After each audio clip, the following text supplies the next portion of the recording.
Selamat datang saudara-saudara, selamat datang di video PDD-UKTPT yang saya buat untuk memberikan gambaran tentang bagaimana pengajaran sebuah mata kuliah saya lakukan. Dalam video ini saya akan menyoroti satu mata kuliah yang saya ampu di semester genap ini di Universitas Chung di Prodi Sastra Inggris, yaitu mata kuliah Popular Literature atau Sastra Populer. Video ini secara umum akan dibagi ke dalam 3 bagian. Di bagian pertama, saya akan memberikan gambaran secara umum tentang mata kuliah yang saya ajar dengan berbagai aspeknya. Bagaimana delivery dilakukan, bagaimana interaction dengan mahasiswa dijalankan, dan bagaimana assessment saya lakukan untuk mengetahui hasil dari pembelajaran. Di akhir bagian ini, saya akan berikan satu testimoni dari seorang mahasiswa yang mengikuti mata kuliah ini di semester ini. Di bagian kedua, saya akan menunjukkan kepada saudara-saudara bagaimana perkuliahan di mata kuliah Popular Literature itu berjalan.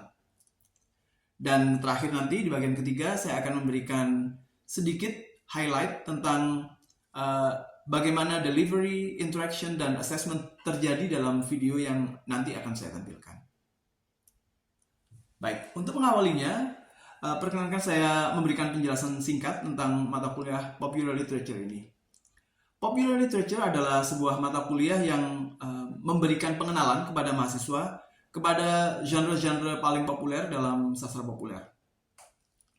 Di sini mahasiswa akan diajak untuk mengetahui sejarah, definisi, dan contoh-contoh dari 4 genre karya populer yang saya cakup dalam perkuliahan ini, yaitu roman populer, fiksi detektif, horor, dan terakhir fiksi ilmiah.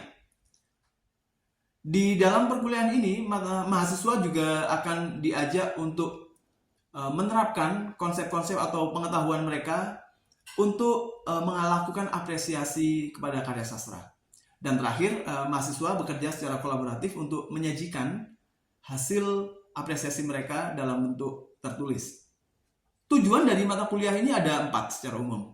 Pertama, pada akhir perkuliahan nanti mahasiswa memahami konsep mengenai sastra populer dan bisa mengidentifikasi sastra populer ketika mereka menemukannya. Yang kedua, mahasiswa akan memiliki pemahaman tentang beberapa genre penting sastra populer dan aspek-aspeknya. Genre-genre penting tersebut adalah roman populer, fiksi detektif, cerita horor, dan fiksi ilmiah. Dan aspek-aspek yang dicakup di sini adalah definisi, sejarah, dan contoh-contohnya. Ketiga, mahasiswa pada akhir semester ini akan mampu melakukan apresiasi kepada sastra populer. Mereka akan mampu mengidentifikasi poin-poin penting dari sebuah karya dan mengeksplorasi tema-tema penting yang ada di sana. Terakhir, keempat, mereka mahasiswa akan mampu menyajikan hasil dari apresiasi mereka ke dalam sebuah bentuk tertulis yang bisa dimanfaatkan. Selanjutnya adalah bagaimana asesmen di perkuliahan ini terjadi. Secara umum, ada 2 jenis asesmen di perkuliahan ini. Pertama, proyek akhir semester, dan kedua adalah kuis-kuis yang dilakukan secara semester. Ada 3 kuis. Untuk proyeknya sendiri di perkuliahan ini, mahasiswa akan membuat sebuah script coverage atau dokumen yang berisi tentang poin-poin penting dari sebuah karya sastra populer, novel populer, yang bisa dikembangkan untuk menjadi film. Jadi di akhir perkuliahan ini mahasiswa akan mengumpulkan sebuah dokumen yang mereka jalankan secara kolaboratif yang berisi tentang rekomendasi pembuatan sebuah film berdasarkan karya sastra populer yang mereka baca. Jadi ini merupakan sebuah apresiasi yang sifatnya tidak hanya analitik tapi juga kreatif. Kedua, kuis-kuis yang tadi saya sampaikan, ada 3 kuis. Yang pertama adalah kuis tertulis, di mana saya akan memberikan pertanyaan dan mahasiswa akan menjawabnya secara tertulis tentang beberapa konsep penting dalam sastra populer. Kuis yang kedua adalah mahasiswa akan bekerja mulai secara kolaboratif untuk mengidentifikasi poin-poin penting dari karya yang mereka baca yang bisa dijadikan ke dalam bentuk lain atau bisa diadaptasi ke dalam bentuk lain. Dan kuis yang ketiga adalah mahasiswa memulai sebuah draft kasar dari dokumen yang tadi saya sampaikan. Tapi baru draft kasar dan bersifat persiapan secara umum.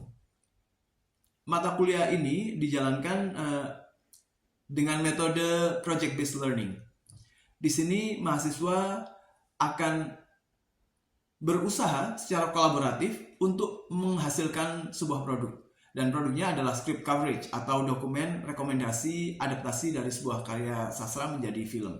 Untuk mode pembelajarannya sendiri, mata kuliah sastra populer yang di semester ini saya ajar bersifat hybrid secara umum.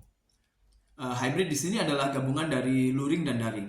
Namun, sebagian besar dari perkuliahan ini dilakukan secara luring, dan ada sebagian kecil perkuliahan yang biasanya berhubungan dengan penyiapan proyek yang dilakukan secara daring asinkronus. Di situ mungkin akan sudah tampak bagaimana interaksi saya dan mahasiswa nantinya. Mahasiswa di sini akan aktif melakukan penggalian informasi dan kemudian di kelas akan melakukan diskusi, dan saya sebagai dosen akan banyak menjadi mentor bagi mereka, selain juga sebagai pengajar yang menyajikan materi di bagian-bagian tertentu. Selanjutnya saya akan berikan satu testimoni dari mahasiswa di mana dia menceritakan bagaimana dia belajar sastra populer di kelas ini dan kesan-kesan apa yang dia dapatkan.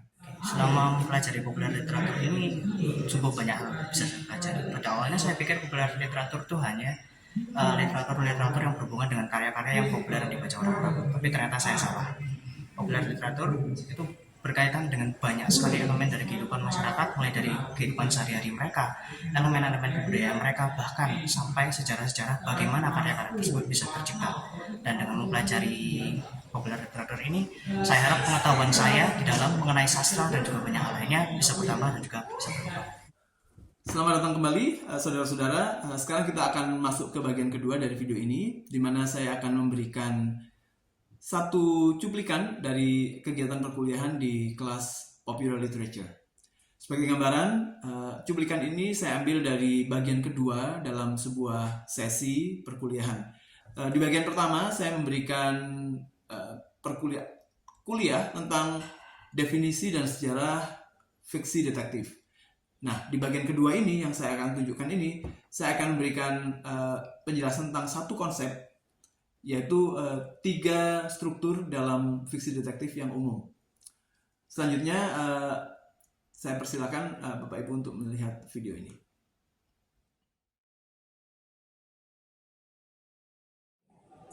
Okay, now let me show you a little bit of the formula. Pretty much all detective fictions have this element: crime, efforts to solve the crime, and solution or revelation. All of them have this. These are most common. And in the original works, in the modern detective period by Edgar Allan Poe, there's always a crime at the beginning of the story. After that, attempts to find the answer, and at the end, the revelation. In most Agatha Christie works, it's always like this: crime, attempt to solve it, and then revelation. What I want you to know now is the 3 types of detective works. These are the 3 types that you can hopefully always pinpoint in any of the works that you see. The 3 are whodunit, thriller, and suspense. Whodunit, does anyone know what this means? Just guess. Whodunit. What is a whodunit? Where does it come from? Yeah? What is it? What did you say again? I think it's from the word who did it, actually, or who has done it. Okay, who has done it or who did it? Yeah. So you find the perpetrators. Yes. You find the person who commits the murder. That's the first one. Most Agatha Christie works is like that. Just like Murder on the Orient Express, the attempt is to find who has committed the murder. And the second one is the so-called thriller. It gives you thrill when you watch it. If the first one is you want to know who done it, means you are curious always about who has done something. Now, a thriller is something that gives you thrill. It makes you tense. You want to watch again and again until the end. And suspense is a combination of these two. Yeah. Now, let me show you more detail about this work. Every detective story has two stories. The first story is about the crime, how the crime happened, and the second story is how they find out who has committed the crime or how the crime happened. So there's always two parts. About the crime and about the detection, the process of finding out how it happened or who did it. Just this is the most basic thing, okay? Whenever you watch a detective fiction or a detective movie or a crime fiction, there's always these two elements: the crime and how you find it. The crime is its own story. Maybe because a man is jealous because his children prefer to go to the mother instead of going to him. Now this is the divorce case. But then he is misled and there's something to set this right by committing a crime, for example. That's one story about the crime. The second one is how the detectives or detective figure or the journalist finds out about this. So these are two stories in one movie. All of them have that. Now, in a whodunit, the story of the crime is hidden. At the beginning of the movie, in the beginning of the story, we have one crime. A man is found dead on a train, for example. That's one. We don't know the story yet, right? We don't know how this person, became dead. All we know is that there's a dead person.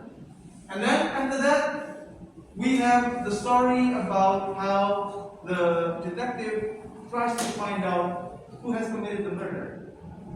And that's what we have in Murder on the Orient Express. Only at the end of the story, we know, okay, the murder happened because of such and such, which I will not be able to use. Okay, so that's the story about the murder becomes revealed only at the end of the story because the detective has done his job. That's the whodunit. It starts with somebody found dead, or a letter being stolen, or a crown missing. Are you guys who is a SpongeBob fan here? Okay, the first SpongeBob movie is about a crown that is stolen, right? The crown of King Neptune. And then when he opens the crown, my eyes! I remember that scene. Yeah, and the entire movie is about finding out who has stolen the crown. That's or how it was stolen. And when we read this kind of story or we watch this kind of movie, we are mostly moved by our curiosity. We want to know who committed the crime. We want to know why somebody committed the crime. And many other things. So basically, we are actually moved by curiosity. We are always curious about finding out the event. And that brings us to the end of the story. When SpongeBob eventually finds out that it's Plankton who has done it, which is somewhat expected. Now, the second one is the thriller. For thriller, it doesn't start with a huge crime event. It starts with something important that makes you feel like something bigger will come. Maybe you find the dead fish in a shore, in a beach. You have so many dead fish. But you're not, you believe that something bigger will happen. And then the detective figure will try to find answer about this. And in the process, the detective starts to find out that, okay, this is something big. We have seen traces or footprints of huge monsters in the shore. It must be related to the dead fish. And then it keeps going on, and at the end, what the detective figure here needs to do is prevent something bigger from happening. That's in thriller. Usually, a small traces of murder is found, but you don't know who is murdered or what is murdered.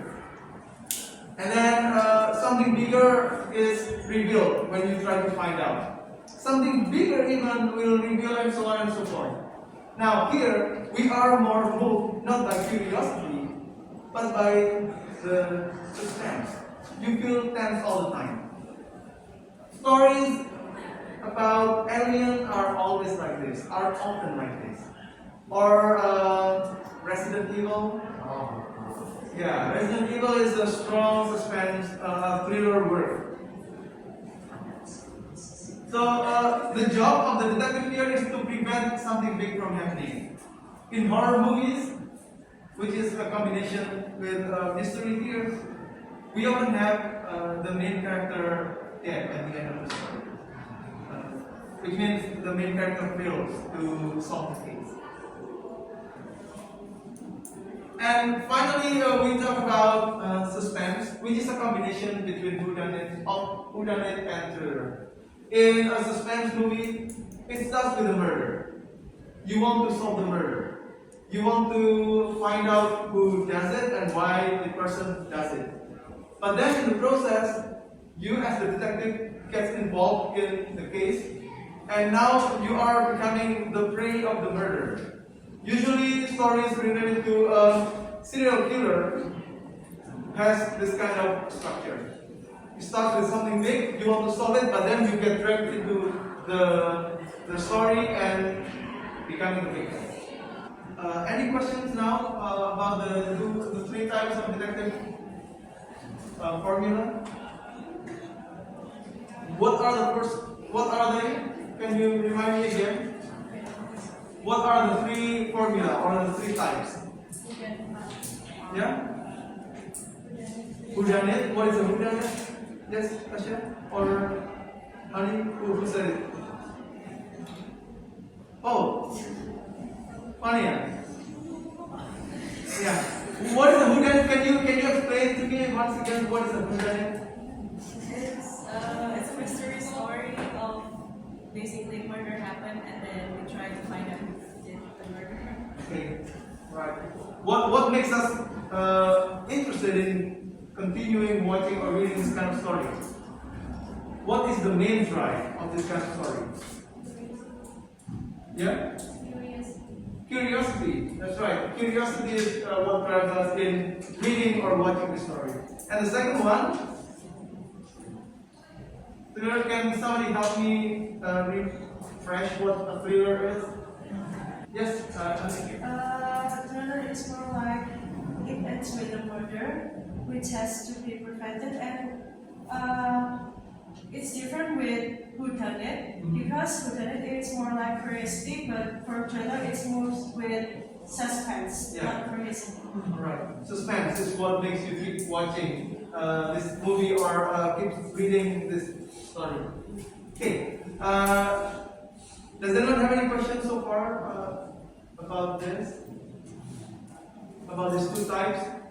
Suspense is when everything is combined. Most John Wick movies are using the third type, suspense. It starts with, what is the start of John Wick 1? What starts the movie? The dog, okay. Is it only the dog? The dog being killed by someone. Yeah, the dog being killed by someone. And that makes somebody angry, right? You know, this is American context. A dog is a member of the family. It's like you're killing someone's son or daughter. And then John Wick tries to find out what actually or who actually did it. But then he gets trapped into bigger problems. And at the end of the movie, he has killed most Russian mafia because of the dog, which they deserve it. They have done something bad like that, and that's how it starts with a murder. He wants to find out who the murderer is and why the murderer did that, but then he gets stuck into the problem, and something bigger happens. And now I would like to do some activity with all of you guys. This time I would like for you to discuss with your partners, with your group members, about one crime story. Maybe it's a novel, or it's a movie, or it's a series. And find out with your partners what kind of detective work, what kind of crime work it is, based on the formula. Based on the 3 formula I gave you earlier. Whodunit, suspense, or thriller. I want you guys to work with the same people in the group. You guys still remember your group members? Yes. Okay. Go to the 3 groups and start discussing.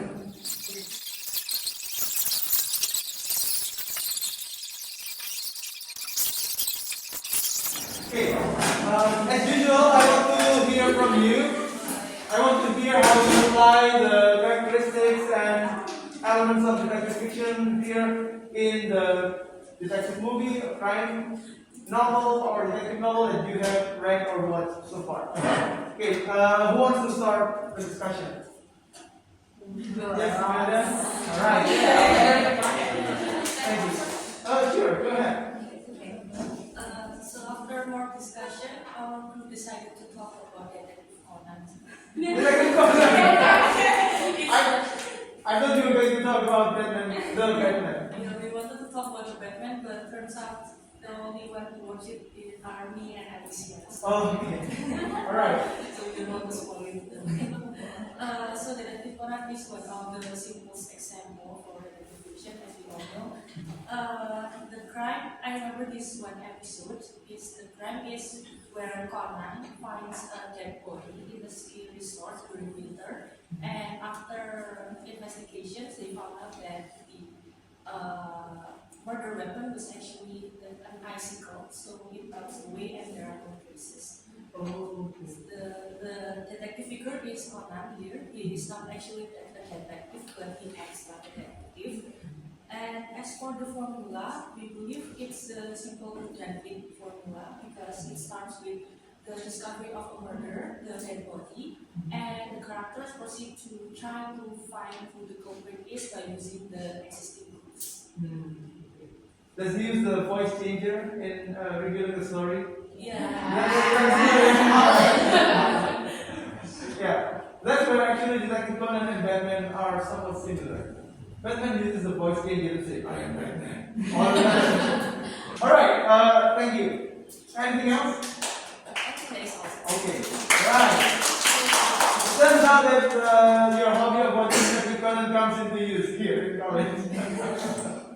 Okay, somebody else? Next? Yes, Gary?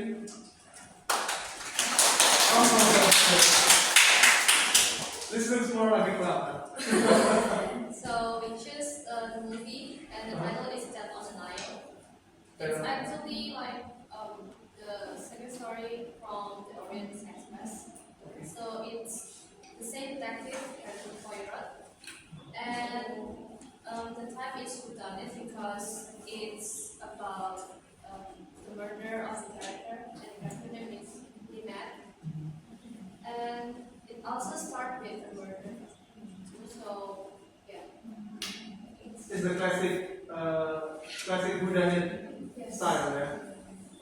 Thank you. This is fine if Gabby tells us who actually does the murder. Are you okay with spoiler? No. Alright, okay then. Because it's still available on Disney Plus, so you should watch it first. Alright, thank you, Gabby. So the case is a murder and this is a continuation of the Orient Express, yeah. And the detective is still the same, Yes. which is Hercule Poirot, and it's the classic whodunit style. Okay, thank you. Alright, thank you very much, everyone. Okay, good. Applause for you. Now you have started applying this structure on something that you have watched together. Now I want to give you a homework actually. Not a homework, two homeworks.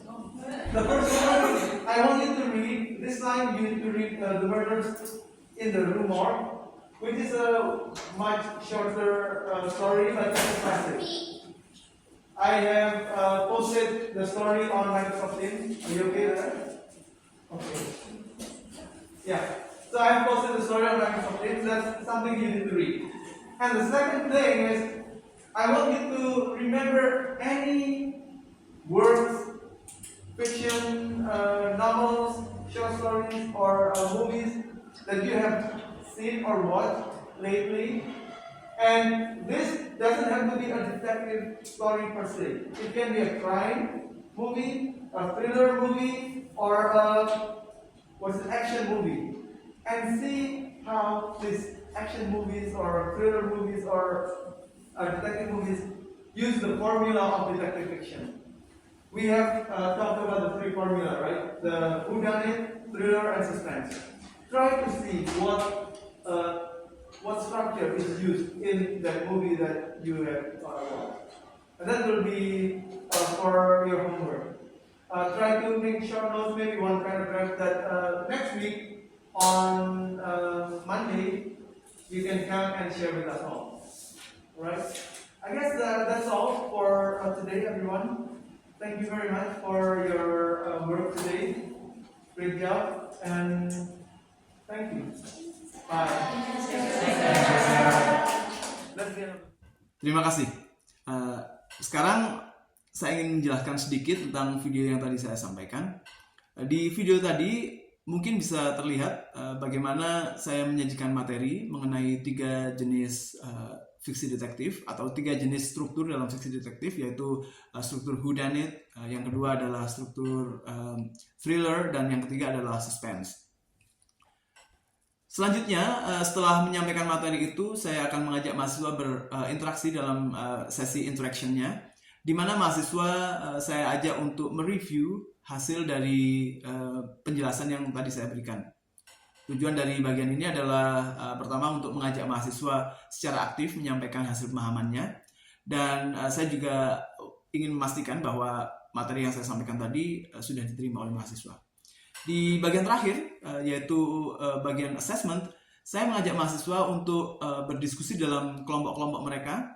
Ada 3 kelompok yang mereka berdiskusi untuk menerapkan konsep yang telah mereka pahami tadi, yaitu konsep whodunit, thriller, dan suspense, untuk menganalisis tentang film-film atau novel atau komik yang mereka telah baca dan bergenre fiksi detektif. Jadi demikian mata kuliah berjalan di kelas Popular Literature ini. Bila Bapak Ibu ada pertanyaan lebih lanjut mengenai ini, saya persilahkan untuk meninggalkan komen di bawah ini atau menghubungi saya melalui email di wawan.eko@machung.ac.id. Demikian video PDD-UKTPT ini saya buat. Semoga bisa memberikan gambaran kepada Bapak Ibu dan kawan-kawan semua bagaimana mata kuliah Popular Literature itu berjalan di Prodi Sastra Inggris Universitas Chung.